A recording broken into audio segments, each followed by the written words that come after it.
Assalamualaikum warahmatullahi wabarakatuh. Kembali lagi di mata kuliah Manajemen Operasional Lanjutan pada program studi S1 Manajemen Universitas Tidar. Pada kesempatan kali ini kita akan membahas manajemen persediaan.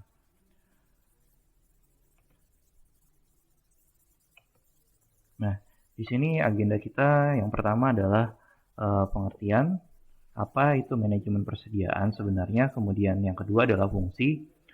Fungsi dari manajemen persediaan itu apa saja, kemudian yang ketiga adalah model dari manajemen persediaan. Ada berapa model sih manajemen persediaan itu sendiri, kemudian ada EOQ, bagaimana menghitung dengan kuantitas pesanan ekonomi.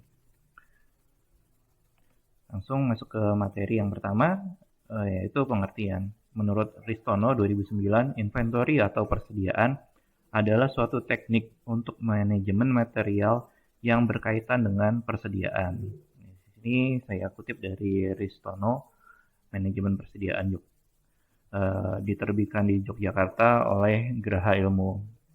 Jadi bisa saya ambil suatu statement, manajemen persediaan merupakan sebuah bagian dari perusahaan yang memiliki tugas untuk mengatur persediaan barang yang dimiliki oleh perusahaan.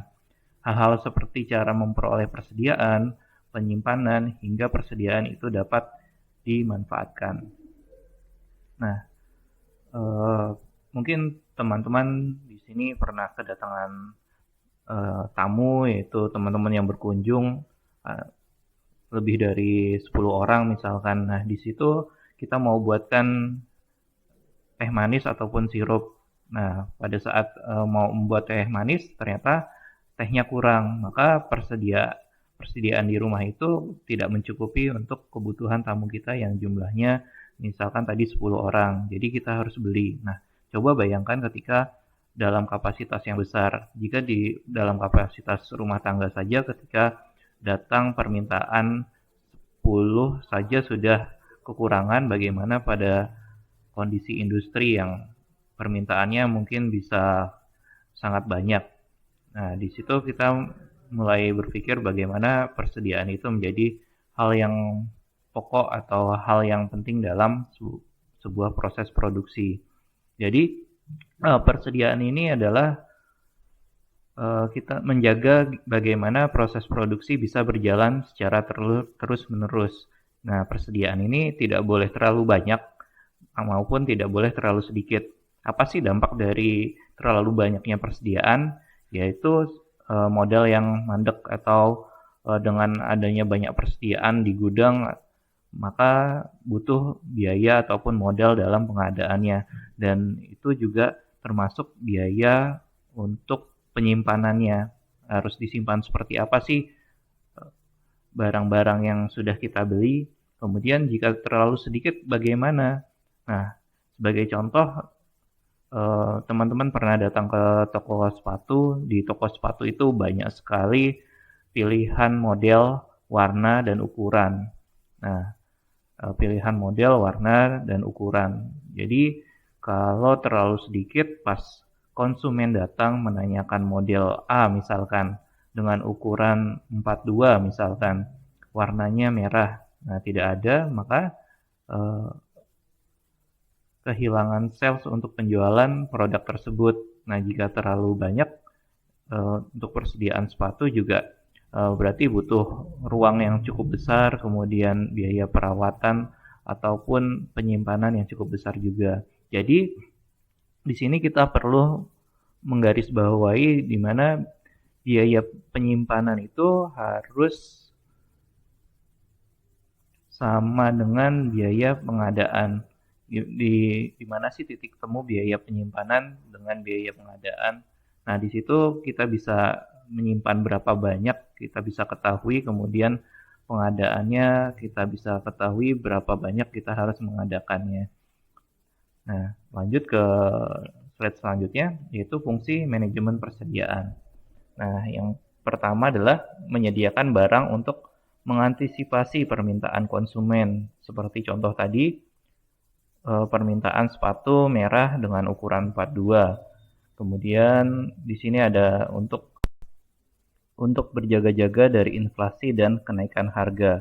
Dalam kapasitas industri, kadang inflasi tidak bisa diprediksi, dan ketika kita akan memulai sebuah produksi dan butuh bahan baku misalkan, nah di saat itu inflasi juga sedang tinggi, maka biaya yang biasa kita butuhkan untuk membeli bahan baku tersebut ternyata tidak cukup, sehingga produksi mengalami keterhambatan. Nah, kemudian di sini ada untuk mengambil keuntungan dari diskon kuantitas karena pembelian dalam jumlah besar, mengurangi biaya barang ataupun pengiriman. Nah, di sini biasanya jika dalam kapasitas industri, maka pembelian pasti dalam jumlah ataupun kuantitas yang sangat besar, sehingga diskon yang diperoleh ataupun pengurangan biaya-biaya yang lain seperti pengiriman itu bisa ditekan. Nah, kemudian yang terakhir adalah mendecouple atau memisahkan beragam bagian proses produksi. Jika bahan baku perusahaan berfluktuasi, perlu adanya persediaan. Jadi kita bisa nih memisahkan proses-proses produksi, kemudian kebutuhannya apa saja, kemudian yang harus kita sediakan pada tiap bagian proses produksi itu bahan bakunya apa saja, sehingga kita bisa memetakannya, kemudian menganalisis berapa banyak sih kebutuhan ataupun persediaan yang harus kita miliki untuk menjamin proses produksi bisa berjalan dengan lancar. Kemudian masuk ke jenis-jenis persediaan. Ya. Nah, jenis persediaan ada dibagi menjadi 4. Yang pertama adalah persediaan bahan mentah, kemudian persediaan barang dalam proses, yang ketiga persediaan pemeliharaan ataupun perbaikan, dan yang keempat adalah persediaan barang jadi.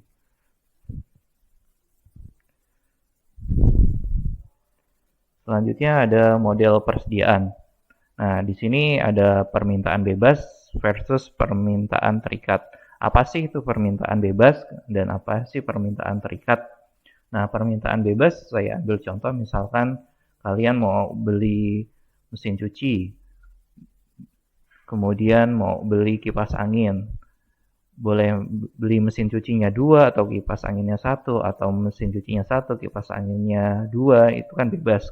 Nah, untuk yang terikat seperti apa? Misalkan kalian beli kipas angin, kemudian apa sih yang dibutuhkan oleh kipas angin? Mungkin baling-balingnya sebagai suku cadangnya harus dibeli juga, dan itu include dalam satu paket. Nah, itu adalah permintaan yang terikat. Jadi antara satu unit dan komponennya itu harus dibeli bersamaan. Nah, di sini biaya penyimpanan, pemesanan, dan setup. Ada biaya penyimpanan, apa sih? Biaya yang berhubungan dengan penyimpanan atau membawa persediaan waktu ke waktu. Jadi di sini bisa digarisbawahi di mana biaya penyimpanan adalah biaya untuk menyimpan, dan biaya membawa di sini bisa mengirimkan atau membawa bahan baku tersebut ke area proses produksi. Kemudian biaya pemesanan. Biaya pemesanan ini adalah biaya yang timbul dari proses pemesanan. Proses pemesanan apa saja sih biayanya? Biasanya ada pekerjaan administrasi pendukung, ada proses pemesanan, dikenakan biaya atau tidak. Biasanya kalau kita pesan tiket lewat internet, biayanya ada nggak sih? Sebenarnya ada biayanya, yaitu kuota yang kalian gunakan dalam mengakses web pemesanan tiket tersebut. Nah, di sini yang ketiga ada biaya setup. Biaya untuk menyiapkan mesin atau proses dalam memproduksi sebuah pesanan. Nah, berarti yang harus dicermati ataupun yang dihitung dalam model persediaan adanya biaya penyimpanan, kemudian biaya pemesanan, kemudian biaya setup, seberapa banyak sih barang yang bisa kita simpan, kemudian kalau mesan mesan berapa banyak kuantitas ataupun jumlah minimum yang harus kita pesan agar kita dapat diskon harga tadi ya. Nah, biaya setup berapa besar sih proses dari menyiapkan mesin ataupun proses dalam memproduksi barang yang akan kita buat. Biasanya kalau terjeda kita berarti butuh setup mesin lagi, butuh menghidupkan mesin lagi. Nah, di sini dalam manajemen persediaan mahasiswa tentunya perlu banyak baca literatur. Kenapa sih perlu baca banyak literatur di sini agar kita tidak tertinggal dalam manajemen persediaan secara teknologi, teori, dan praktiknya di lapangan seperti apa. Karena pada dasarnya manajemen persediaan ini dari waktu ke waktu selalu mengalami perubahan. Misalkan dulu dalam mengecek persediaan kita harus langsung datang ke gudang. Kita cek satu persatu dengan catatan yang sudah kita buat. Itu dulu kita masih secara konvensional, masih cek satu persatu atau yang biasa disebut cash count. Nah, pada industri 4.0 itu sudah ditinggalkan. Jadi barang yang sudah ada di gudang sudah diregistrasi, kemudian disimpan datanya dalam komputer ataupun jaringan ataupun dari cloud. Nah, di situ manajer persediaan bisa mengetahui masih ada berapa banyak sih persediaan yang ada di gudang. Entah itu persediaan bahan baku, entah itu persediaan barang dalam proses, ataukah itu persediaan untuk maintenance, atau persediaan barang jadinya. Kemudian, bila dalam supermarket ataupun minimarket yang sering kita jumpai di tengah-tengah kita, persediaannya misalkan yang paling gampang adalah makanan. Makanan ciki misalkan, persediaan yang ada di minimarket itu 100 bungkus ciki. Nah, untuk persediaan minimumnya berapa sih? Misalkan 5. Jadi 100 diambil oleh konsumen sampai pada saat tinggal 5 bungkus, maka akan ada peringatan ataupun tanda pada sistem yang mengindikasikan bahwa stok akan habis. Nah, di situ proses pemesanan akan dilakukan. Jadi sudah tidak datang melihat langsung dengan catatan-catatan kita untuk memastikan ketersediaan ciki yang ada di minimarket, tapi sudah by system. Jadi secara sistem misalkan sudah tinggal 5, maka sudah wajib pemesanan. Bahkan mungkin saat ini untuk pemesanan sudah dilakukan secara otomatis. Begitu stok sudah tinggal 5, maka otomatis langsung dipesan ke gudang pusat misalkan. Nah, di sini adalah bentuk dari revolusi industri 4.0. Oke, selanjutnya ada model persediaan untuk pemerintahan bebas, model kuantitas pesanan ekonomi EOQ, model kuantitas pesanan produksi, kemudian yang ketiga adalah model diskon kuantitas. Nah, di sini saya ambil contoh ataupun saya ambil video dari Divisi Produksi Operasi Manajemen IPB yang dijelaskan oleh Dr. Alim Setiawan tentang analisis ABC, kemudian bagaimana cara menghitung EOQ. Silakan teman-teman bisa menyimak dan melihat video yang disampaikan Dr. Alim Setiawan. Untuk link video aslinya ada di kolom deskripsi. Selanjutnya mengenai biaya persediaan, ada beberapa hal yang harus kita ketahui. Yang pertama adalah biaya yang terkait dengan penyimpanan persediaan. Biaya ini bisa berupa biaya sewa gudang, biaya utilitas, mulai dari listrik, air, dan sebagainya, dan juga biaya yang dikeluarkan untuk membayar karyawan yang bertugas untuk mengelola gudang atau mengelola fasilitas penyimpanan tersebut. Kemudian yang kedua adalah biaya yang terkait dengan pengadaan atau pemesanan dari persediaan tersebut. Pertama dari biaya untuk menentukan supplier, biaya untuk pemesanan, biaya survei, atau biaya transportasi untuk mendatangkan misalnya barang dari supplier ke perusahaan, atau sebaliknya bagaimana biaya pengiriman dari perusahaan kepada distributor atau konsumen. Dan yang ketiga, biaya yang terkait dengan kekurangan persediaan, yaitu biaya yang terjadi apabila terjadi stock out dan kita tidak bisa memenuhi permintaan dari konsumen, sehingga potensial loss dari kekurangan tersebut harus kita hitung menjadi biaya akibat kekurangan dari persediaan. Kita tadi menyinggung tentang fokus pengelolaan persediaan, di mana fokus yang pertama adalah menentukan jenis persediaan karena ada ratusan atau ribuan item barang yang disimpan oleh perusahaan. Kita harus menentukan pada mana barang-barang menjadi prioritas untuk dikelola dengan baik. Untuk menentukan itu ada pendekatan klasifikasi ABC.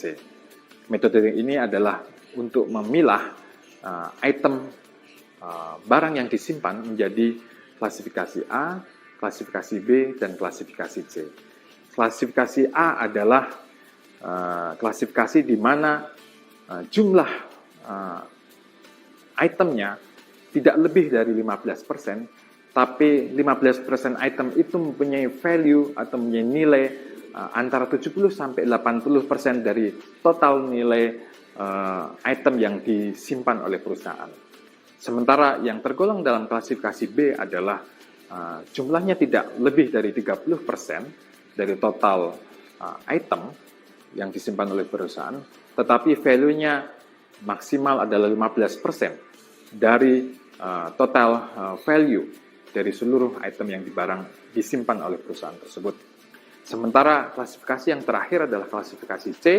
Klasifikasi C ini adalah dari jumlah item yang disimpan antara 50 sampai 60%, tetapi nilainya sangat kecil, yaitu antara 5 sampai 10% dari total nilai barang yang disimpan oleh perusahaan.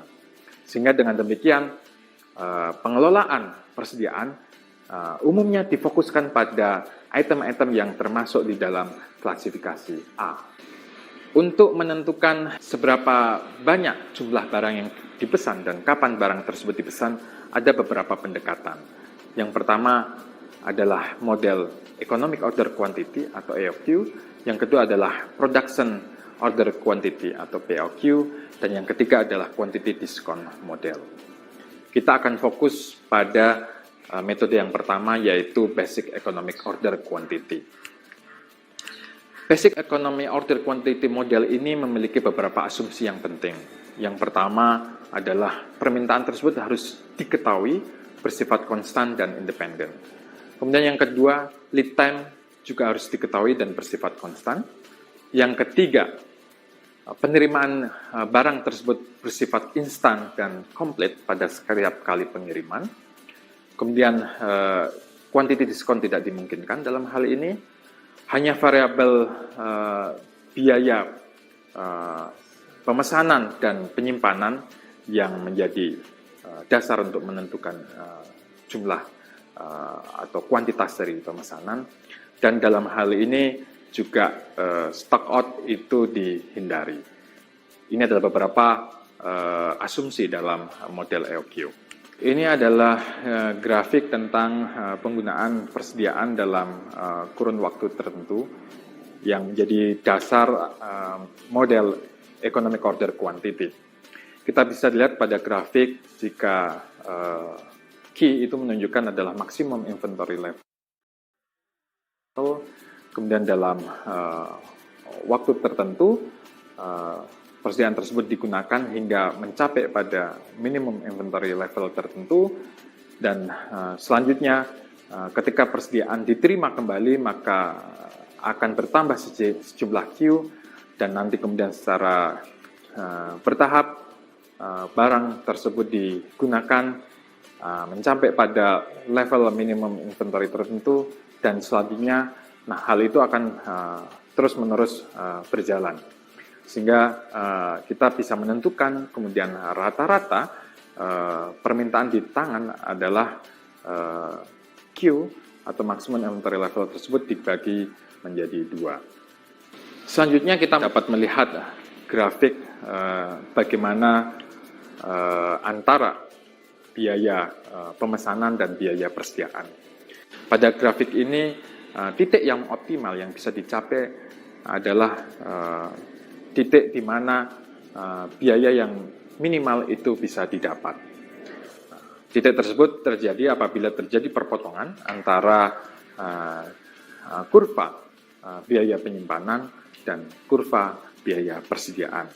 Dalam menentukan jumlah yang optimal untuk dipesan dalam pendekatan model economic order quantity, hal-hal yang harus kita ketahui yang pertama adalah kita harus menentukan berapa besar permintaan tahunan dari unit tersebut untuk item persediaan. Kemudian yang kedua, kita harus menentukan biaya pemesanan dari masing-masing pesanan. Kemudian yang ketiga adalah biaya penyimpanan per unit per tahun dari item persediaan tersebut. Biaya pemesanan tahunan bisa kita hitung dengan jumlah pesanan yang dilakukan setiap tahun dikalikan dengan biaya pemesanan dari setiap order tersebut dilakukan, atau kita bisa hitung dengan formula D dibagi Q dikalikan dengan S. Selanjutnya biaya penyimpanan juga harus kita hitung dengan mengetahui berapa level rata-rata dari persediaan dikalikan dengan biaya penyimpanan per unit atau per item persediaan per tahunnya. Atau kita bisa hitung dengan Q dibagi dengan 2 dikalikan dengan H. Sebagai contoh sederhana untuk menentukan jumlah economic order quantity, kita bisa lihat di sini misalnya diketahui jumlah permintaan tahunannya adalah 1000 unit, kemudian biaya pemesanan adalah 10 USD per pesanan, dan biaya penyimpanan sebesar setengah dolar per unit per tahunnya, maka kita bisa menghitung jumlah pesanan yang optimal adalah akar dari 2 kali D kali S per H, atau sama dengan akar dari 2 kali 1000 dikalikan 10 dibagi dengan 0,5, atau sama dengan akar 40.000 atau sama dengan 200 unit. 200 unit ini adalah jumlah pesanan yang optimal. Yang terakhir, fokus kita adalah menjawab kapan persediaan atau pesanan tersebut dilakukan. Jika model EOQ atau Economic Order Quantity menjawab seberapa banyak persediaan yang harus dilakukan, reorder point atau ROP menjawab kapan persediaan tersebut atau pesanan tersebut itu dilakukan. ROP atau reorder point dapat dihitung dengan formula perkalian dari permintaan harian dikalikan dengan lead time dari pesanan tersebut dalam hitungan hari. Jika kita melihat pada grafik berikut atau kurva dari reorder point berikut, kita bisa melihat bahwa ada Q yang menunjukkan jumlah persediaan yang optimal, kemudian ada penggunaan item tersebut per hari atau D, dan pada titik tertentu ROP harus dibuat dengan mempertimbangkan lead time, yaitu jarak waktu antara pesanan tersebut dilakukan hingga pesanan tersebut sampai di perusahaan.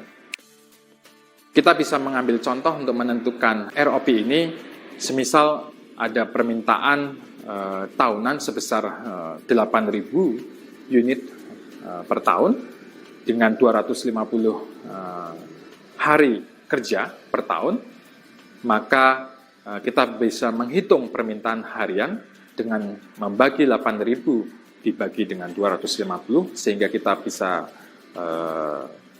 mendapatkan permintaan harian sebanyak 32 unit, dan kemudian kita menghitung ROP dengan asumsi misalnya lead time dari pesanan tersebut adalah 3 hari kerja, maka ROP sama dengan 35 unit pesanan per hari tersebut dikalikan dengan 3 hari kerja adalah kita bisa dapat 96 unit. Sehingga jika persediaan sudah mencapai pada level 96 unit, maka kita harus melakukan pemesanan kembali. Demikian materi singkat mengenai manajemen persediaan yang mengulas tentang alasan mengapa manajemen persediaan dilakukan dan fokus mengenai manajemen persediaan untuk menjawab prioritas jenis persediaan, seberapa banyak persediaan, dan kapan pesanan persediaan itu dilakukan. Sekian materi tentang manajemen persediaan. Kurang lebihnya saya mohon maaf. Untuk pertanyaan bisa dituliskan pada diskusi pada forum Elita kita. Saya tutup. Wassalamualaikum warahmatullahi wabarakatuh.